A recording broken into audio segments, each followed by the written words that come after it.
Transitioning family, good morning, good afternoon, and good evening from wherever you're watching us.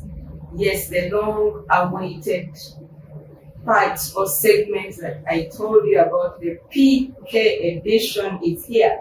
And what better way would we bring it than hosting the person who leads the PKs? So we are honored and we are glad to have hosted and launched it with the president of PKs. So tune in, stay on, bring in everyone, and let us watch and listen to his story. He really has a lot to tell us as a PK, as someone young, something for the youth. He really has a lot to tell us. My name is Naomi, Transitioning Show. We are glad to be here and you're welcome. So today we are hosting Sabiti Herbert, the president of the PKs, and we are glad to have him. So Sabiti, we are glad to have you here. Thank you, Naomi, for hosting me. Maybe to explain the viewers what PK means. Yes. We are pastors' kids. Even when we are 90 years, we'll mean kids of the pastors. And some decided to call pastors' children. So we formed an association called Pastors' Children Association of Uganda that brings together the pastors' children of the clergy, lay readers, the bishops, and all other associates that follow the biblical teachings. So we are a big family, and I'm happy that you're part of that family. And I really love PKs so much. Amen. So glad we have him. And so thank you so much for allowing to be featured on Transitioning Show. And we know you have a lot to share with us. So who is Sabiti Herbert? Sabiti Herbert, I'm born again, I'm Christian, raised by a Reverend Christopher Shumaire, who is now retired, and from Calvary. I'm Muchiga from Calvary. That's where my story begins, they normally say. I was born in 1980, January 6th. So on January 6th, you should take note for hope. I know you love smoke. I should take note for hope. So I am married to Nice Savage, and God has blessed us with 3 children, biological children, but I have very many other youth that I mentor and also take care of. So that's me for now. I have many more others, but also I'm an author of this book, Young and Flourishing, where I also formed the Young and Flourishing Foundation. And I think through this interview, I will explain more about what Young and Flourishing Foundation is all about. Wow. So you see, he belongs here, an author of Young and Flourishing and a show for young people. I really know that he has a lot to share with us. So what was growing up like? Growing up, I lost my mom when I was 9 years old. And my grandfather took me up, maternal grandfather, who happened to be by then a lay reader. I didn't know about my father until I was grown up. I didn't know that he existed until I was grown up. But it was a rough and a training ground while growing up in the pastor's home. First of all, we would shift from one place to another, and for your information, and I always tell people, and they say, who does that? For only primary, from P1 to P7, I studied in 9 primary schools. 9 primary schools. You shifting or you will be? Youth shifting. I was not like yeah, but youth shifting from one place to another. I studied 9 primary schools, and it was an interesting. Every time we would go from one place to another, and you meet new people, and for us when we were growing up, it was interesting. But what I remember and I still fight for now is that a pastor who is so poor, yet he represents God, who owns gold, silver. There is a missing link there. Yeah, there is a missing link because I think we are a definition of poverty. Because this is now with your grandfather? Yes, yeah, with your grandfather. My grandfather is my real father. Hey. Yeah, because 9 years up to now. Oh, for sure. So that's how it became a big. Oh, okay. Yeah. So he was a reader first, and then he upgraded and became a graduate. A graduate until he retired. So that missing link, I think, is about leadership. It's about not managing body resources very well, and I will say it, and I always say it in any platforms, because the church is supposed to be very rich. It's supposed to be very rich. We have a rich God. We have a rich God, and He has given us the missionaries and the people give land. We have a lot of land, we have institutions, we have one. I don't know why the church up to now is still begging money from the Christians in what we call the basket. Yeah. In our language, we call it katemere. There is a friend of mine who recently told me that whenever I would go to the marketplace back in the village, they used to call it Mahashari. They would say, this person must be a son of a graduate, because of the changes, the money that he would take, those small changes they were. We cannot have proper money. Yes.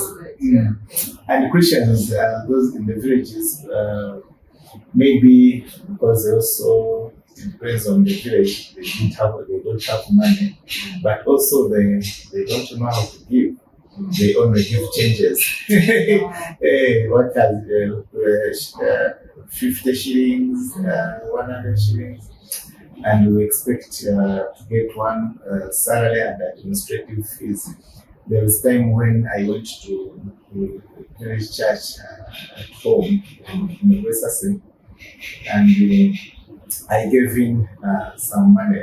I didn't mention it. I gave him 30,000 as offertory. Just for recent. Yeah, recent. Yes, recent. And the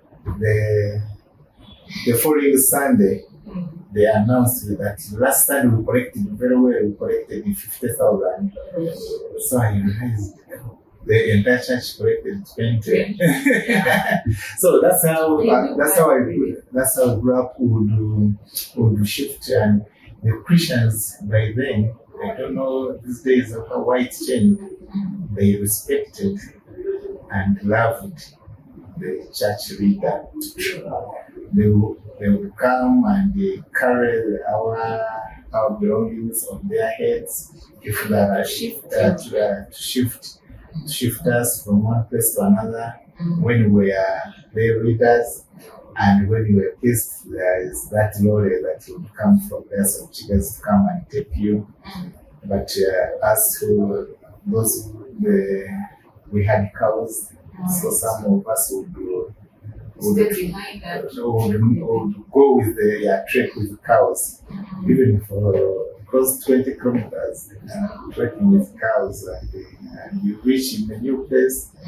They welcome you, they feed you for over 6 months, by the way, feeding you, they dig for you, which is not happening now. I don't know what's changed. It's crazy. Yeah, so much as we were poor, the church had land and we used to dig. And matter of fact, I grew up digging in the morning, very early in the morning. You go and do your family land, you up to 5. Then you rest like an hour, and then they give you your side land for your personal development. So we used to call it omehereko, like you have your side business. And you would earn something from it. Yes, the harvest, all the harvest belongs to me. For my side land, for harvest belonging to me, and I would use it the way I want. I think I bought for myself shoes. I bought for myself clothes. I bought for myself books that the parents would pay school fees. That's good because you see that can teach a child to be self-sufficient and to be responsible. Yeah, because even right now, I tell my children that you have to work for money even at a young age. I was taught the importance of money at a tender age. Okay. But these days, parents, they give whatever they want, whatever they want to their children, which I think sometimes is wrong. My son was 6-year-old. I gave him piggy bank, but he has to work for money. At least he has to wash a tire. I just want a tire today, and I give him 5,000. Another day he washes another tire. Another day, because I have to teach him that they make money. Money. Earn it. Yes. By the way, the classical definition of money is the medium of exchange of goods or services. So if you have not worked for money, why should you receive it? That's where theft comes in, or pawning. Yeah, the money is an exchange of goods or services. So I always tell my children that you have to work for money. There's nothing for free. Okay. In this world. Okay. So take us through your early days of school. My early days of school, like I told you, when I studied from Kampala when I was staying with mom. Actually, I studied at Lucky Valley Primary School up to P3. When I lost my mom, then I went back to the village. And you remember in Kampala, you have fun in life. Then you go back to the village and you join the village school. There's a serious shift, but I think those plans are always good, because in that hard life it taught me to be resilient and work hard. So I was not a good performer when I reached there. I think I went into depression. I have just started to come to realize that maybe I was in depression. Because I deteriorated in my academic performance. Later, in the primary 6, we were in a place called Kasinde Primary School. We were in a class, and it rained so heavily. It was a windy wind, and the entire roof went off, and the building was, although the wind is there, it was too much, but also the roof was too old, so it went off. And now you know what what means. With was fainted, and the teachers came and instructed us, and we went to the church.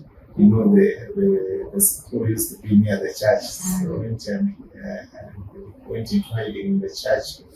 But I think now what I remember very well in my primary school is that I made a decision that turned into who I am even right now. That primary school, primary 6, I used to meet young people, a brother and a sister, and they would go to a school called Chikonji Primary School. It was in the town, it was in the municipal. We used to call it KDA School. Yeah, Kawale district, and so it comes in. I don't remember very well, but it was KDA School. And those kids used to speak very good English. Whenever I would hear them, I would admire them. Because I went back and I forgot about English. Here in Kampala, we speak very good English. Then I forgot about English. I could not even construct any sentence. Yet I was in primary 6. So I admired them. And I felt like I should join that school where they studied from. That's primary school. So when I reached primary 7, I escaped home, and it was 13 kilometers from Kasimbe to Chikonji Primary School. So I went and met the then headmaster, Barret, I've forgotten his other name, and I told him that I've come to seek for workers for primary 7. This is at what age you're getting pregnant in yourself? Yeah, I think it was around 10 years. Around 10 years. 10, no, I think 12, 13 years, sorry. 13 years. So he asked me where are your parents. I told him the truth that my parents are not aware that I'm here. But I'm here because I meet people from this school, they speak good English, and I feel I want to join because I want to shape my future from this school.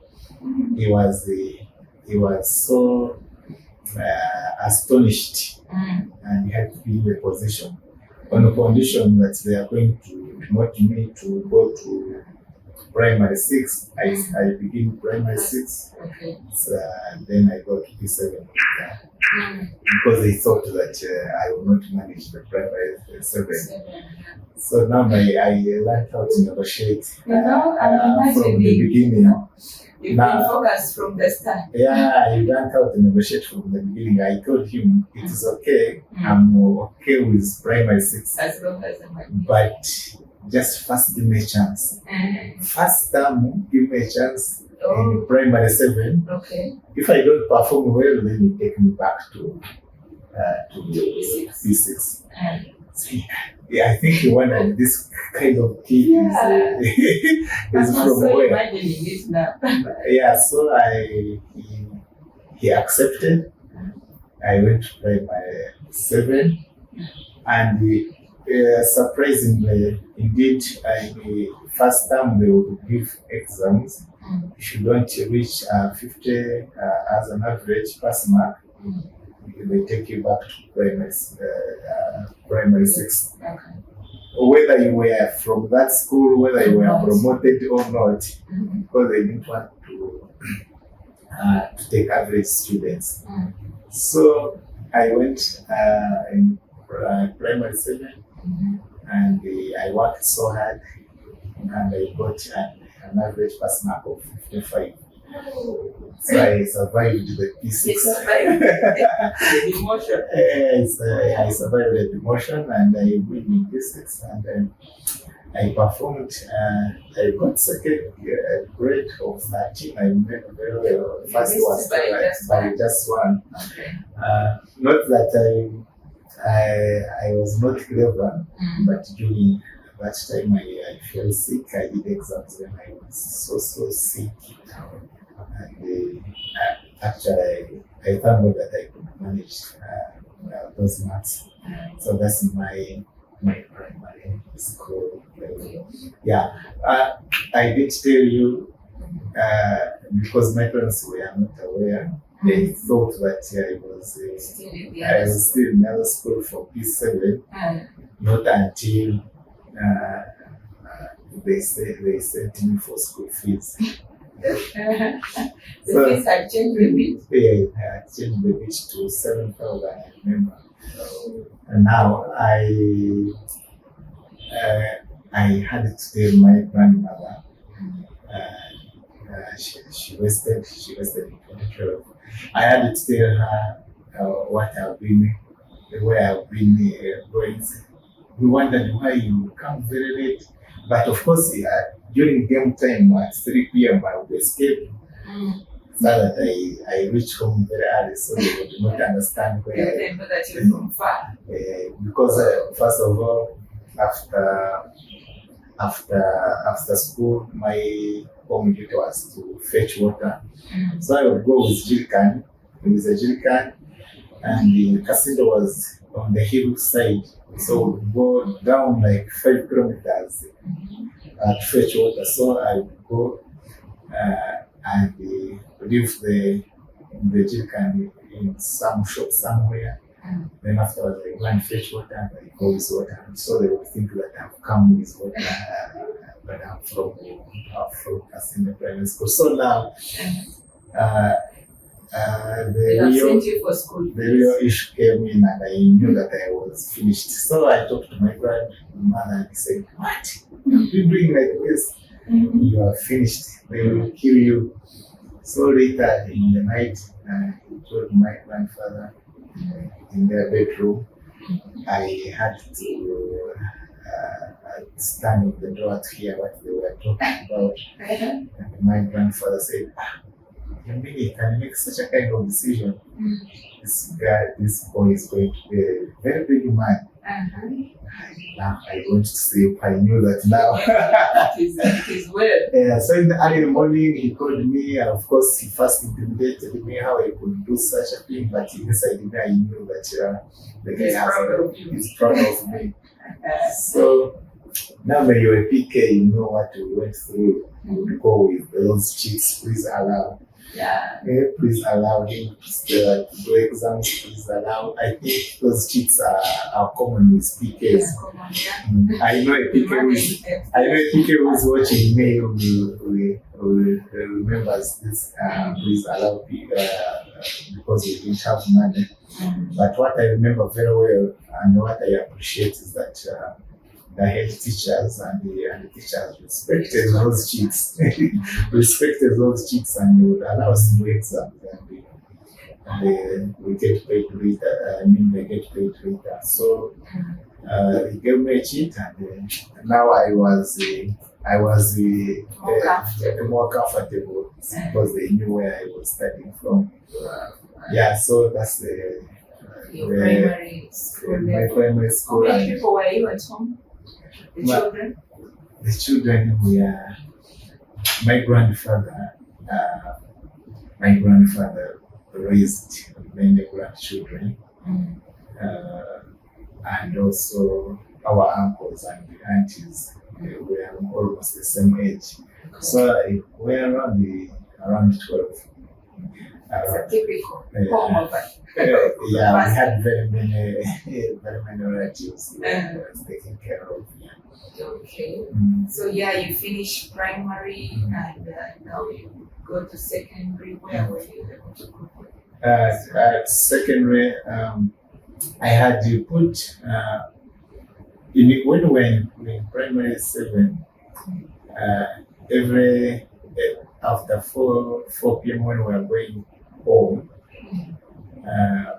we used to sing senior anthem. Senior is a basic college of Turele. We used to call it the honor senior in South Sahara, north of Limpopo. And I loved senior, and I think I would miss heaven if I didn't go to senior. So, but the second I put it at the St. Mary's College of Shoroza, a very good school. And they said you cannot go to senior. By choice or? No, the St. Mary's College, St. Mary's College of Shores called me because I got 13.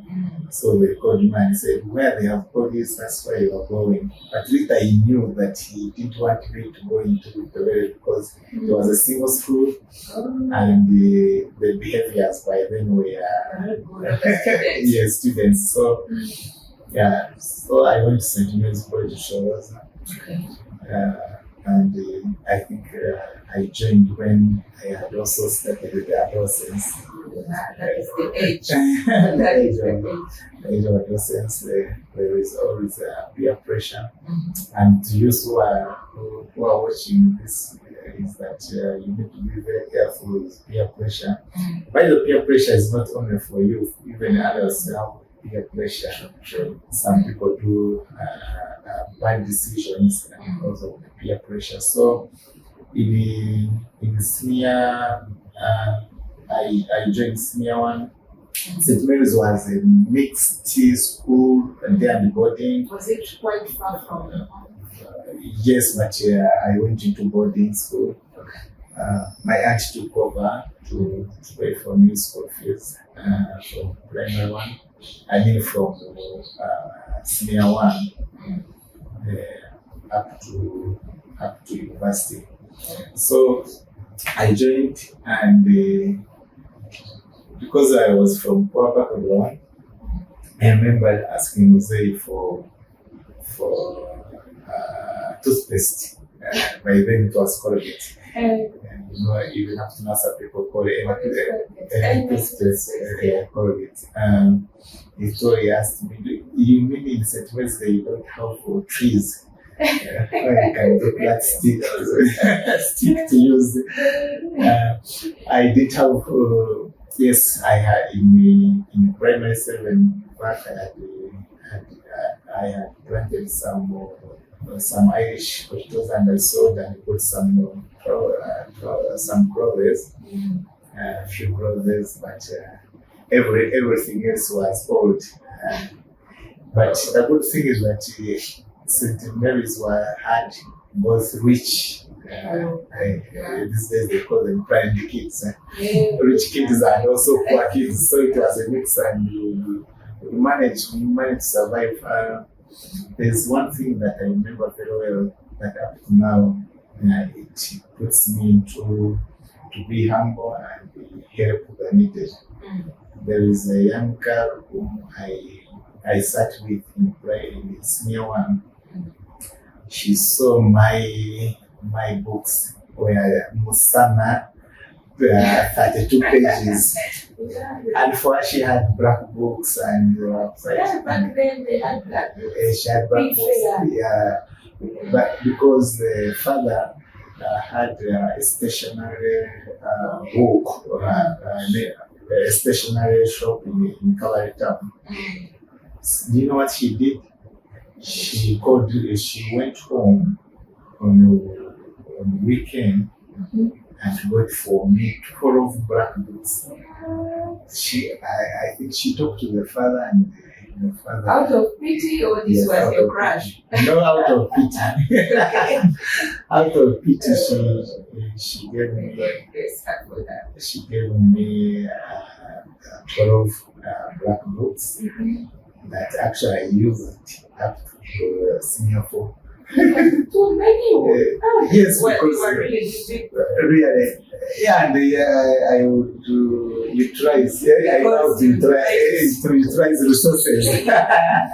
Yes, use what you have. So, but later we became close, we became friends, and every time the father would come to see her.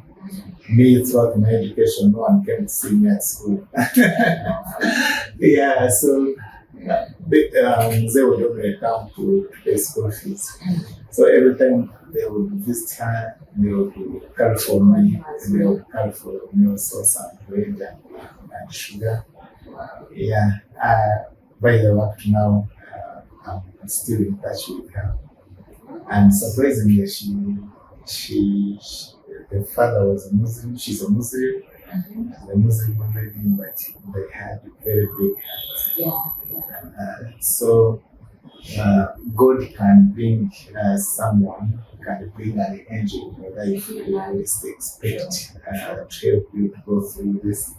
So it teaches me that if you can, you help, because the person you have helped will also go and help others. So you plan the kids who are watching me, please, and there are people who need your help. And there are people who need your help. You need to help them. Share whatever you have. If we could share whatever we have here, the world would be a good place for everyone. So you are now a teenager, you're in a school that has the rich and the poor. So how are you coping? Tell us how you are coping with the pressure you talked about, and you need this, you want to fit in, and you take us through that. Taking you back to primary 7 vacation, my grandmother took me to a hospital in Ghana where her nephew was. She was so sick, she had AIDS. And the purpose of taking me there, I got to know later when we were going back home. She said, "You have seen her?" Because you remember those days, no ARVs, and it was very tough because I saw only the head and everything. Even it was like a scar. Of course, later she passed on, and my grandmother told me that that's how AIDS kills. So when I joined that mixed school, it came into my mind. I kept remembering that's how AIDS kills. The youth these days don't know how AIDS kills. I think they fear more of being pregnant than AIDS. And let me tell you, AIDS has no cure. And if you were infected, your life cannot remain the same. I'm not saying that those who are infected are not handled, but if you are not yet infected, please avoid sexual immorality. Take care of yourself, because AIDS has no cure. That's what the message I can tell them. Now, why have I gone back? Because I was a footballer, and girls like footballers. Talent. So I was left by girls, and you were handsome. You still are. But I said through education, and because every time I will find myself in a compromising situation, not remember, I would hear that voice and that AIDS, and that's how AIDS kills. I would hear it audibly. I would hear my grandmother tell me that that's how AIDS kills. But later, in the senior 3, I joined the peer group of drunkards. Drunkards would escape, go to drink, join, would participate in the school strikes. This is Reverend Child. And remember, trauma was so humble because they could not imagine. They could not imagine that I could join that. Much as actually I was not I would be sipping small because I feared getting drunk, but I would escape. I would escort my friends to go and drink. And sometimes I would help them. They get over drunk and help them to go back to school. I know where the safest route to pass. How can they bypass the barbed wires and we can go back to school. I remember one time I was sick and sick bed, and there was strike in the school, and one of the list of the people who were suspended, I was a man, yet I was sick because they knew that I have to be among them. So now this person is among those who participated.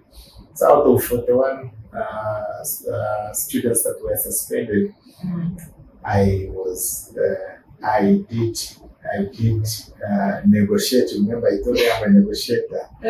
I told them I was in sick bay, and when there were records, I came and told them that really I was not part of this. And of course, they forgave me. That was in senior 3, I survived. But in senior 4, second term, I never survived. They suspended again. This was a different case. Different case. We went out for a drink. When we came back, one of our friends went and disorganized the entire school. They were in play. I wanted to beat every suspicious snake. Because remember, those who used to report to our teachers, they would call them snakes. I wanted to beat every suspicious snake. And for us, we were already in bed. So I heard that this guy, I cannot mention his name because I have no permission. This guy is disturbing. So I went and picked him. Now in the process of picking him, taking him back, and the teachers came and they saw me, and the following morning, but I was part of the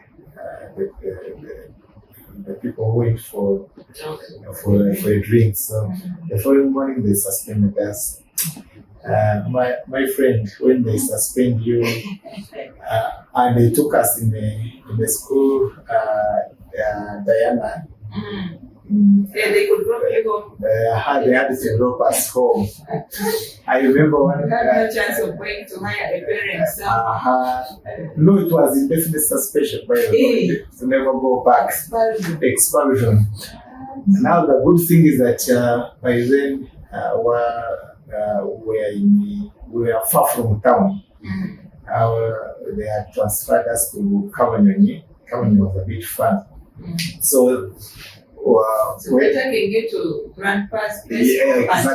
Exactly, grandpa's place. Auntie was living, and she still lives in the USA. Okay. So we reached. They were dropping those in town, and then one parent asked why are you here? My friend responded that they caught us drunk. What were you drinking, Waraj? Said, my son, one glass of Waraj can deny you a drum of Waraj in the future. That thing, it stuck into my head. It was deep. So you can do something small that can deny you a bigger thing all the joy in the future. Not that he was telling us in the future to drink a big drum of Waraj, but it was a deep statement that I still remember up to now. The good thing is that they gave me transport to take me home. Because they could not go out. It was fun. The government was so a bit fun. So when I reached home, they said, but other schools have not closed WhatsApp. But we are in the senior 4, we have finished mock. That's how I lied. Now, so you were not able to tell them you were So during the holiday, I had to go cover. I had also NASA. I had to go and forge a report and bring the back slip. But Mose was very clever.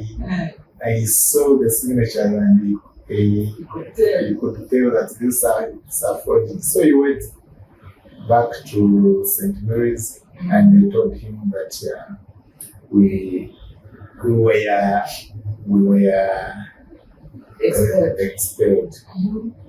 He came back and told me what I've done. Forging is a criminal case and the police is coming for me tomorrow. I got so scared. But later in the discussion, I requested that we speak man to man. In senior 4, I told my grandfather, whom I call my dad by the way, that just speak man to man. So I told him I've made a mistake and and this is my future, it's not your future. Hey, I just like that. I requested him to trust me that I'm going to succeed in life. So I requested him that he should give me the entire school fees that he was going to pay, because my aunt would send it through him. He gives me the entire school fees, and may I go and read, and I hire a room in town and read, and also get people to coach me. So had you registered in this school, or you had to look for another school? No, we had already registered because it was during the homework. They told us to come back to do exams. So I think we are going to take a break. When we come back, you take us through what happened, how we were able to sit exams as an expelled student. Yeah, sure. Oh my God, let's keep tuned. Students, what you are going through, you see, we've been through it, and we've been through more than that. So Sabiti will come back and tell us what happened much later. Thank you so much. My name is Naomi. Shalom. See you in the next segment.